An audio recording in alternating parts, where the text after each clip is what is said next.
le clash entre le maire Liadi Vinagnon-Soglo et le préfet Modeste Toboula continue de faire couler beaucoup d'encre et de salive. Le préfet du littoral a-t-il franchi la ligne rouge? Interrogation. Le clair-obscur de Bonitessi au sujet de la réouverture des chaînes de télévision suspendues. La plénière convoquée hier à la haute autorité de l'audiovisuel et de la communication n'a pas tenu ses promesses. À la douane béninoise, les DG se succèdent sans convaincre le président Patrice Talon. Saka Bokochal, l'actuel numéro 1 des disciples de Saint-Mathieu et puis Cannes Gabon 2017. Les éperviers ont perdu leur plume hier et les éléphants sont tombés sur les stades de Libreville. Bonjour, bienvenue. Voici la une des journaux. Et donc, Laradé, vous êtes là pour nous présenter la une des journaux et nous démarrons avec le quotidien Maison, l'informateur. L'informateur qui s'interroge aujourd'hui sur le silence des politiques autour des agissements du préfet Toboula, Liadi Soglo, le sacrifice pour rester dans la rupture. Et puis la priorité énième nomination à la douane, Saka Bokochal pour une aventure ambiguë. L'investigateur du jour, Centrale électrique de Marie Agleta, un audit international indépendant s'impose. L'indépendant à présent, vol de balles de coton en 2013, de graves soupçons pèsent sur Simon Legba. La boussole a fait de vol de balles de coton en 2013. La justice aux trousses du DGA Fluidor et son fils. Les quatre vérités à présent, intoxication et manipulation de l'opinion.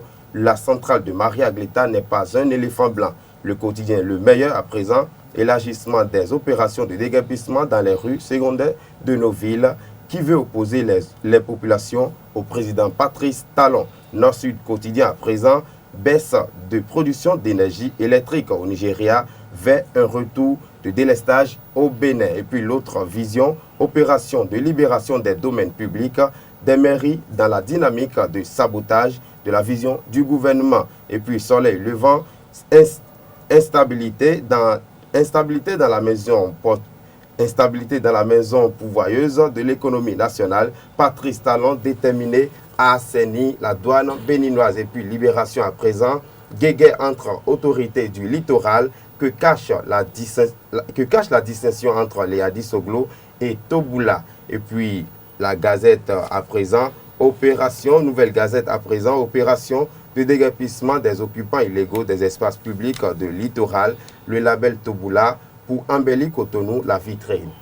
Merci à vous. Et donc, Laradé, je rappelle que tous ces journaux sont disponibles dans les kiosques. Merci à vous et à demain pour une des journaux. Mais vous restez avec nous pour le débat dans quelques instants. Ce sera avec Kader Achirou. Mais avant, voici le journal de Aurel Kwasi. Bonjour à tous. De nouvelles réformes sont lancées au Centre national de sécurité routière pour rendre modernes les diverses opérations effectuées par la dite structure afin de garantir une véritable sécurité routière aux populations béninoises. Suivons le DGCNSR Aubin Adoukonou qui nous explique les perspectives d'avenir porteuses de développement pour des routes plus sécurisées et sans risque d'accident. En 2017, nous avions un certain nombre de réformes qu'on a déjà annoncées qui ont pris corps. Vous verrez que dans nos centres techniques aujourd'hui, le système est devenu un système effectivement informatisé. Ça va réduire le temps de traitement des données, la queue longue qui fait que les gens, en tout cas, n'apprécient pas le service que nous rendons. Ça va impacter ça positivement. Mais nous voudrons demander aux gens d'éviter de confier leur livret à des personnes intermédiaires. Parce que lorsque nous allons opérer des contrôles et celui qui a remis son livret et celui qui est allé chercher le livret et le signataire complice parmi mes collaborateurs, ils vont se retrouver de l'autre côté. Entre autres réformes, nous sommes en train de revoir un peu maintenant le dispositif également de sécurité et de visa sécurisé. La probabilité est forte que nous allons vers maintenant le système des macarons. Et ça va nous permettre d'éviter qu'on arrête quelqu'un et qu'on aille le fouiller, qu'on aille prendre son carnet avant de se rendre compte si la personne est à jour ou pas. Et rassurez-vous, c'est un dispositif informatisé très performant, si bien que quiconque serait tenté de vouloir faire le truc autrement, je crois que nous avions des lecteurs et automatiquement, nous allons les détecter. Et l'autre phase de réforme, telle que je l'ai dit, nous allons continuer par renforcer la collaboration avec les ONG. Parce que c'est avec eux que nous avions obtenu les résultats. Et nous sommes en train d'aller maintenant vers la création d'un cadre interministériel où vont intervenir l'ensemble des acteurs de sécurité routière. Je veux parler de la gendarmerie, de la police, des ONG, pourquoi pas les gens de la société civile. Et d'une manière trimestrielle, nous allons faire le point pour déceler les points de non-conformité et apporter les solutions les meilleures. La gestion de la sécurisation de l'écosystème touristique pour la valorisation des parcs W, Arli et Pandjari Wap au cœur des échanges au Novotel Orisha du Bénin. Plusieurs pays de la sous-région ont pris part à ces assises qui ont pris fin en fin de soirée. Suivons le ministre de cadre de vie et du développement, José Tonato. La présente rencontre permettra de définir les orientations nouvelles et d'arrêter les stratégies appropriées pour une meilleure harmonisation des approches en matière de protection, de valorisation, mais aussi et surtout de sécurisation de ce patrimoine naturel, culturel, écologique, exceptionnel en Afrique de l'Ouest que sont nos aires protégées. Le complexe transfrontalier W Arli Pendjari reste confronté à des actes d'exploitation et de trafic illicite de nos ressources naturelles. Les diverses pressions auxquelles se trouve confronté cet important écosystème unique sont la transhumance, la surexploitation des plans d'eau, le braconnage avec un accent particulier sur les espèces emblématiques et rares comme l'éléphant, l'exploitation forestière frauduleuse, l'empiètement agricole. La tâche qui nous attend est immense, mais je voudrais pouvoir compter sur les compétences ici présentes, les expériences capitalisées et sur votre dévouement pour que sortent de nos réflexions les propositions d'action appropriées pour nos aires protégées dans une nouvelle approche transfrontalière visiblement systémique, véritablement systémique et holistique. Faciliter le dialogue interparti entre les personnalités politiques et autres têtes pensantes du Bénin est l'objectif de l'atelier sur les réformes constitutionnelles qui ont officiellement démarré hier. Pendant 48 heures, responsables de partis politiques, députés à l'Assemblée nationale et membres de la société civile vont s'échanger sur les thématiques pertinentes. Les représentants des divers partis politiques au Bénin, les députés à l'Assemblée nationale et les membres de la société civile se sont réunis ce lundi 24 janvier 2017 à travers un atelier dialogue pour réfléchir ensemble sur les réformes constitutionnelles dans le contexte béninois. Une initiative conjointe des parlementaires européens, partenaires de l'Afrique AWEPA et de l'Institut néerlandais pour la démocratie multipartite NIMD visant à faciliter le dialogue entre les partis politiques. Le dialogue interparti créera un consensus et aidera à trouver des solutions aux défis. Selon le NIMD, le dialogue créera également un espace de réunion sécuritaire pour les politiciens et les partis afin de se rencontrer et d'adopter des politiques pour réformer leur nation. Dans certains pays comme le Mali, la Tunisie et le Kenya, l'Institut a facilité la mise en place d'une plateforme de dialogue des différents partis politiques considérée par le gouvernement comme une institution représentative des partis pour discuter des questions d'ordre politique, sécuritaire et de développement. L'un des objectifs clés du NIMD est de faciliter le dialogue interparti entre les personnalités politiques, car cela donnera l'occasion de créer d'une part la confiance et d'autre part les relations mutuelles entre les partis politiques. Et le processus de réforme institutionnelle en cours au Bénin est une opportunité. Les objectifs de cet atelier se présentent comme suit.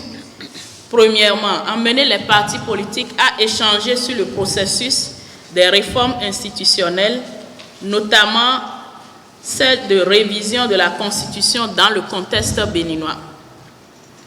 Ensuite, identifier les défis et les opportunités des réformes en cours pour les partis politiques et enfin identifier les rôles des partis politiques et des OSC dans le processus pour garantir des réformes participatives et inclusives. Les échanges issus de cet atelier constitueront un pas de plus dans le processus des réformes consensuelles et inclusives pour la consolidation de la démocratie béninoise. Ce sera tout pour les informations de ce matin. Merci à vous, Aurel Kwasi. Et nous allons à présent passer au débat avec Kader Achirou et Enoch Lahadi. Kader Achirou, bonjour. Bonjour Nalé. Enoch Lahadi est également là, donc nous sommes partis pour le débat et nous parlons du clash qu'il y a eu entre le maire Liadi Vinagnon-Soglo et le préfet Modeste Toboula. Est-ce que vous pensez que le préfet du littoral a effectivement franchi la ligne rouge, Kader? Je pense que le préfet du département du littoral, Modeste Toboula, a franchi le Rubicon parce que cet état d'âme du préfet et du maire était prévisible du moment où le préfet du département du littoral n'a qu'une seule commune dans son territoire, il s'agit de Cotonou. Alors il n'a que à se substituer en maire pour pouvoir agir. Mais il n'a pas le droit quand même, puisqu'il parle que les actions, il dit que les actions de la mairie sont politiques, mais il oublie que lui-même il a été nommé de façon politique. C'est un politique qu'il a nommé. Nous sommes dans la rupture, c'est la compétence d'abord. Quand on parle de compétences, de conneries, la rupture a nommé, on prend le cas de la douane par exemple, la rupture a nommé des compétents, mais il les a virés. Donc je ne peux pas parler de compétences. La rupture n'a pas encore trouvé la compétence, on reviendra à la douane béninoise. On y reviendra peut-être tout à l'heure, oui, mais je pense que le préfet a franchi au Rubicon parce qu'il a trop de zèle, parce qu'il ne peut pas aller parler à un maire comme ça. Après tout, c'est un élu du peuple, et lui n'est pas un élu, il faut qu'il sache cela, qu'il gère le Cotonou comme il le veut, ou qu'il dise que bon, les Soglo, les Soglo géraient avant qu'ils viennent. Et si les Cotonnois décident de renouveler leur confiance au Soglo, c'est parce que les Cotonnois estiment que c'est eux qu'il faut pour leur gestion. Alors, s'il a un problème avec le maire, il appelle le maire et il échange avec le maire. Si c'est par rapport aux opérations de dégabissement, il appelle le ministre de tutelle et ils ont une réunion conjointe avec le ministre de tutelle et le ministre de tutelle va trancher sur la question. Mais il n'a pas à aller sur les zones pour dire que le maire fait ci, le maire fait ça. Non, c'est pas mature pour moi et je pense que le PR devait le rappeler à l'ordre. Moi, je pense que, Enoch Lahadi, est-ce que vous ne pensez pas que ce qui fâche Modeste Toboula, c'est le fait que le maire de Cotonou ne s'est pas impliqué dans les opérations de déguerpissement? Est-ce que c'est cela qui fâche actuellement? Parce que on aurait appris les rumeurs que le maire s'est impliqué, il a dit au chef quartier d'aller annoncer dans les quartiers, de commencer par déguerpir. Mais on a vu les maires de Porto Novo ou encore du côté du département de l'Atlantique qui se sont impliqués, qui sont partis avec le préfet, qui ont pu discuter avec les populations. Mais dans le cas d'espèce, on a l'impression que le maire de Cotonou était un peu isolé par rapport aux opérations de déguerpissement. Oui, c'est vrai qu'il n'était pas présent sur le terrain, mais bon, lui aussi il sait pourquoi il n'est pas là, mais ce n'est pas une preuve, ce n'est pas une raison pour aller sur les ondes d'une radio, pour aller dire une telle chose sur le maire de la ville de Cotonou. Parce que mais lorsque le préfet, par exemple, se rend compte simplement qu'il n'a pas donné des instructions pour que les caterpillars entrent dans les vents, et que les caterpillars entrent dans les vents, il faut une contre-campagne donc à Modeste Toboula. Est-ce que vous ne pensez pas que l'homme devrait quand même réagir? Non, je pense que s'il y a eu des caterpillars dans les vents, ou bien c'est des décapissements volontaires. Parce que, non, dans les vents, moi, dans ma vent, je suis un exemple, il y a eu des caterpillars qui sont rentrés dans les vents. Justement, bien sûr, ils sont venus casser. C'est pas de la première, c'est pas de la mairie. Ça, je n'en sais rien, j'étais au boulot. Si vous permettez, j'aimerais aborder un panel. Vous savez, le maire de Cotonou et le préfet sont on dirait, incompatibles. Déjà, ça part déjà de la prise de fonction du préfet, ce que je vous le rappelle bien, quand le préfet adresse une demande d'explication au maire pour dire pourquoi il n'était pas présent. On sent que le maire aussi n'a pas envie de collaborer avec le préfet. Et vous n'êtes pas sans savoir également que Cotonou, au détriment des autres communes, ce que le préfet est en train de détruire aujourd'hui, c'est la mangeoire de la municipalité de Cotonou. Donc on voit que le maire vient avec ses sabots il met dans les plats et il est en train de détruire ce qu'eux ils ont pris des années à construire, ce qui constitue leur système de financement. Et donc peut-être le maire est mécontent. Mais pour moi, c'est pas au maire, parce que dans les autres communes, comme dans les autres départements, comme vous l'avez dit, les maires se sont mis aux côtés des préfets pour agir. Mais on n'a jamais vu cette photo, Liadi et Modeste Toboula ensemble en train de participer à l'opération de déguerpissement. C'est la faute à Liadi ou c'est la faute à Toboula? C'est la faute aux deux, on dirait que les deux ne sont pas compatibles, comme le dit Kader. Parce que vous l'avez remarqué, même s'il y a du vénère, peut-être qu'il y aura un peu de guéguerre entre eux, mais peut-être que ça ne va pas franchir cette ligne. Et ça ne serait pas à l'étape. Je pense que le maire Liadi se trouve un peu intouchable et du coup, il n'a pas envie. Parce que les autres maires, en fait, vous avez vu, avec la vague de décision, ils ont impérativement l'obligation d'aller vers les préfets, de collaborer avec les préfets. Moi, je pense que notre maire de Cotonou se trouve un peu intouchable. Mais il est intouchable parce qu'il est élu. Il est intouchable parce qu'il est élu. Tous les autres maires ont été élus par le peuple, et peut-être par le conseil communal, mais ils ont été destitués. Parce qu'il est intouchable, parce qu'il est élu. On va parler du cas du baobab de Ouida, qui est intouchable, mais aujourd'hui, il est sur la braise. Donc c'est parce que Liadi a déjà installé un système qui l'amène à avoir une certaine assurance. Et il se dit en fait que même s'il ne va pas, même s'il ne fait ci, il ne fait pas ça, qu'on ne pourra pas le destituer. Mais j'aimerais qu'il sache que tout est possible, et tout est encore possible, même quand bien même il est soglo. Mais quand vous le voyez, vous sentez qu'il n'est pas d'accord avec l'opération. Peut-être qu'il est d'accord avec l'opération de déguerpissement, mais la manière dont c'est pratiqué, c'est ça qui déplore. Parce que vous l'avez vu, aussitôt les femmes sont déguerpies, aussitôt Liadi Soglo est déjà dans la marche pour trouver des places pour les je pense déjà, l'après-déguerpissement, il est dans son rôle aussi. Je pense que là, je vais peut-être défendre le préfet. Quand on parle de places, de marchés secondaires et autres, les marchés qui ont été retenus autrefois pour abriter ces sinistrés aujourd'hui, parce que c'est pas aujourd'hui qu'on doit déguerpir les gens. Demain, sous le régime Yahi, on devait déguerpir les gens, on devait balayer les gens. Mais les marchés qui ont été retenus, ces marchés-là sont aujourd'hui des espaces d'élevage de bercailles. Il n'y a pas un entretien des lieux. Mais si les endroits sont orduriers, il n'y a pas un aménagement, on n'a pas construit, on n'a pas fait cela, vous voulez que les bonnes dames aillent là-bas vendre? Mais le maire ne pense pas à cela, le maire ne pense pas à cela, et on va dans les marchés, qui sont déjà peut-être presque engorgés, et on dit que c'est maintenant, je pense que le maire est préoccupé, parce qu'il fait des sorties, il fait des descentes actuellement pour pouvoir quand même réinstaller les dames. Je pense qu'il est préoccupé par rapport à cet état de choses. Mais je pense qu'on ne doit pas rester sur les endroits qui sont engorgés, mais on doit aller vers le site de PK3 qui est vide. On doit aller là-bas, essayer d'installer les gens, on doit aller dans les marchés qui sont déjà presque pleins. Il faut aller dans les marchés vides. Ce sont de bonnes têtes qui sont au niveau de la mairie de Cotonou et ils sauront prendre les mesures adéquates pour permettre donc aux populations de se réinstaller aisément. Et donc vous pensez que le préfet Toboula aurait pu quand même faire preuve de tact? Oui. Et de précaution. Et qu'il aurait pu. Et le maire de la ville de Cotonou, Liadi Soglo, on l'a écouté aussi, mais on a l'impression qu'il a été très fin. Oui, il a été très fin. Peut-être qu'il n'avait pas suivi l'émission, qu'il n'avait pas suivi les propos de Toboula sur cette radio. Bon, on ne sait pas parce que vous le sentez, il a été réservé. Et puis même quand même, un peu de sagesse chez le maire, parce que quand la question de l'éducation a été abordée, il a dit sans commentaire. Donc, parce que il faut dire que le préfet Toboula, il a également la fougue de la jeunesse. On ne va pas lui en vouloir pour ça. C'est vrai qu'il faut se contrôler. Non, le maire est quand même sage. Le maire est quand même sage. Il faut se contrôler, c'est pas bien. Merci à vous, Enoch Laradé. Merci, Kader Achirou. Un mot sur la CAN Gabon 2017? La CAN Gabon 2017, je vais laisser mon confrère Enoch Laradé. Non, les étrangers ont perdu leur plume. Le Togo repart donc pris ses bagages et les éléphants sont tombés. Et vous avez dit qu'il y a une image forte qui circule sur les réseaux sociaux. Ah oui, un éléphant qui est gigantesquement tombé et puis une dame qui fait sa prière. Bon, RIP à l'éléphant. Merci à vous. C'était le débat sur Free Matin et voici Parole aux citoyens, présenté donc par Enoch Laradé. Je trouve qu'il y a des combats dans lesquels on doit se retrouver tous. En effet, lorsque le président déconne, et c'est ce qui est arrivé aujourd'hui, Boni Tessi déconne. Face au retard extraordinaire qu'accuse la HAC, a procédé à la réouverture des médias audiovisuels, radio et télévision arbitrairement suspendus. Comment est-ce qu'un président peut-il être aussi puissant? En prenant la mesure conservatoire la plus calamiteuse de l'histoire. À nouveau, il déconne. Le président de la HAC s'en fout énormément de tout ce qui peut se passer depuis bientôt 2 mois. Il faut sauver Boni Tessi de Boni Tessi. La liberté de presse va continuer à être rognée. Plus vous prétendez compresser la presse, plus l'explosion sera forte. Il y a des signaux. Je constate que M. Boni Tessi n'est pas guéri. Il est juste à la tête d'une institution que la République a voulu. Ce n'est pas la première fois qu'il prend des décisions plutôt incongrues. Il n'est pas prêt à entendre raison. Dans le passé, rapidement, il revenait pour demander pardon. Simplement. Boni Tessi devait être interpellé depuis, pas celui qu'on a voté le 20 mars dernier.